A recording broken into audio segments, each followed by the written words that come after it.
Սև քարերի գաղտնիքը։ Կիրգիզական հեքիաթ։ Ժամանակով բարձր Ալաթ Հոյի կիրճերից մեկում ապրում էր մի որսորդ իր կնոջ ու մինուճար տղայի հետ։ Այդ տղայի անունն էր Չիրակ։ Նրանք աղքատ էին և ապրում էին միայն որսով։ Սնվում էին սպանված կենդանիների մսով, իսկ մորթիներից իրենց համար հագուստներ էին կարում։ Մի օր որսորդը շատ ծանր հիվանդանում է։ Էլով պիտի գնա որսի։ Յուրտում այլևս ուտելու բան չկար։ Փոքրիկ Չիրակը ստիպված է լինում հրացանը ձեռքին գնալ լեռները։ Նա հաճախ տուն էր գալիս մի որևէ բան որսած, կա քավ կամ էլ հնդու մի հավ։ Այսպես օրերը անցնում են, բայց որսորդը այդպես էլ չի լավանում։ Շուտով վրա է հասնում ձմեռը ու սկսում է ձյուն տեղալ։ Չիրակի հոգսերը ավելի են շատանում։ Իր նման աղքատ հարևանների հետ նա գնում էր գետափ, թփուտներում ցախ էր կուտակում և բերում տուն։ Այդ դալար ճյուղերը դժվար են վառվում, բայց մարդիկ գոհ են, գոնե չեն մրսում։ Մի անգամ այլ են գալիս պիի ջիգիտները։ Նրանք յուրտից յուրտ են գնում ու հայտարարում. Այն ամենը, ինչ աճում է այս լեռներում ու հովիտներում, պատկանում է Չոմոբոյին, ով թփերը կթրատի ու իր օջախում վառի, նա անպայման կպատժվի։ Խեղճ աղքատները մոլորվում են, չեն իմանում, թե ինչ անեն։ Բոլորն էլ անիծում են այդ դաժան Չոմոբոյին, բայց վախենում են, որ թփերը այլևս կտրատեն։ Չոմոբոյի ջիգիտները եկել էին ձիեր հեծած, ում յուրտի վրա ծուխ են նկատում, անխնա ծեծում են ու խլում վերջին անասունը։ Հիվանդ որսորդի վառելիքը սկսում է վերջանալ։ Կանչում է իր որդուն ու ասում. Զավակս, կարագայ Բուլադի գագաթին մի սև անձավ կա։ Մոտերքով մի առվակ է հոսում։ Այդ առվակի երկու ափերին սև քարեր են փռված։ Ես նկատել եմ, որ այդ քարերը լավ վառվում են և լավ տաքություն են տալիս։ Գնա այդ քարերից բեր տուն, վառենք մի քիչ տաքանանք, թե չէ այսպես ցրտից կմահանանք այլևս։ Չիրակը լսում է հորը։ Մի պարկ է վերցնում ու կիրճով գնում դեպի վեր, սև անձավը գտնելու։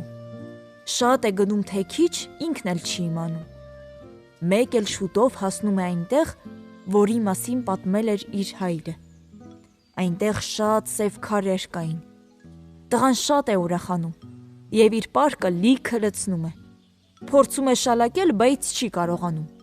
Պարկը շատ է ծանր լինում։ Չիրակը քարերի կեսը պարկից թափում է և տուն է բերում այնքան, որքան կարող էր։ Քարերը վառում են։ Քիչ անց դրանք լավ կպչում են, անգամ բոց է երևում։ Յուրտը անմիջապես մի լավ տաքանում է։ Մարդիկ նայում են այդ անսովոր քարերին ու զարմանում։ Տաք քարեր են, շատ լավ է, ասում են նրանք։ Սրանից հետո աղքատ մարդիկ այլևս չեն տանջվի առանց կրակի ու ջերմության,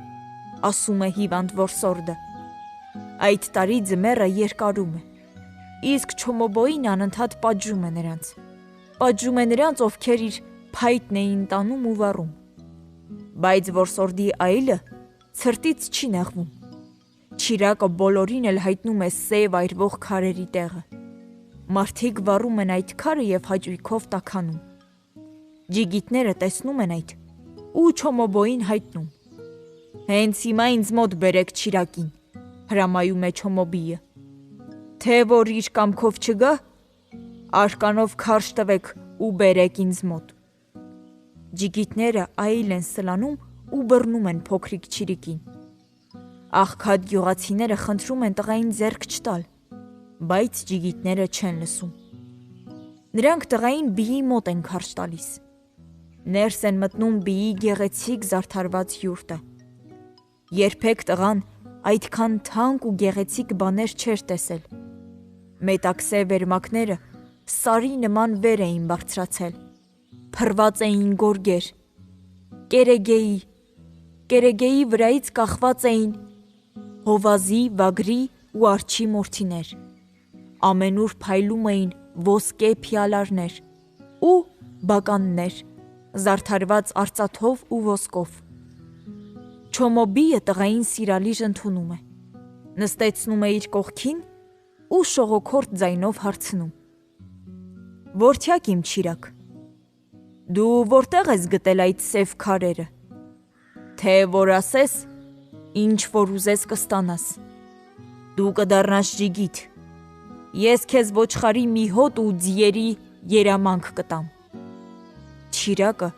բոլոր հարցերին միանման պատասխան է տալիս. Չգիտեմ։ Բիը համոզում է ու սպառնում, բայց ոչնչի հասնել այդպես էլ չի կարողանում։ Տեսնելով, որ բանը դուրս չի գալիս, կանչում է իր ջիգիտներին ու հրամայում. Ում մոտ, որ սև քարեր գտնեք, խլեք ու բերեք ինձ։ Քարերը այսուհետ նույնպես իմն են։ Ես քո հնազանդ ծառան եմ, ասում է նա, և գաղտնիքը կբացեմ, բայց ամենից առաջ թող ջիգիտները քո հրամանը կատարեն, թող սև քարերը բերեն այստեղ,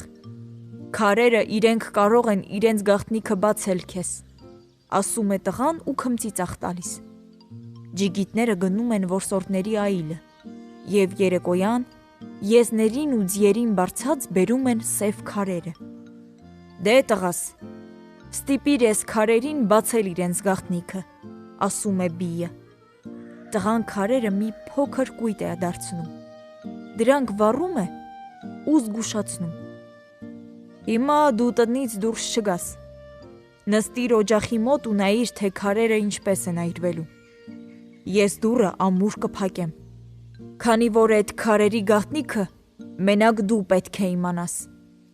Բիը շատ է ուրախանում։ Թող այդպես լինի։ Ինձանից բացի թող ոչ ոք չիմանա։ Դուռը պինդ փակիր ու թունդյուկն էլ իջեցրու։ Չիրակը յուրտից դուրս է գալիս, ամուր փակում է դուռը, դրսից կողպում և իջնում է թունդյուկը։ Բիի յուրտն էլ ոչ մի ճեղք չի ունենում։ Էй ջիգիտներ, բիը իր նժույգն ինձ նվիրեց, շուտ ինձ մոտ բերեք, ասում է Չիրիկը բիի ջիգիտներին։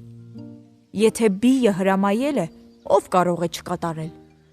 Անմիջապես բերում են նժույգը։ Չիրիկը նստում է ու սլանում տուն։ Այդ ընթացքում սև քարերը սկսում են այրվել ու յուրտը լցվում է ծխով։ Բիը սպասում է, թե քարերը շուտով կբացեն իրենց գաղտնիքը։ Բայց այդ բանը նրան չի հաջողվում։ Ինքն էլ է նրանց հետ վառվում։ Իսկ յուրտից միայն մի մոխիր է մնում։ Այդ օրվանից աղքատ գյուղացիները առանց վախի սև քար են վառում և ամեն ձմեռ այդպես տաքացնում իրենց յուրտերը։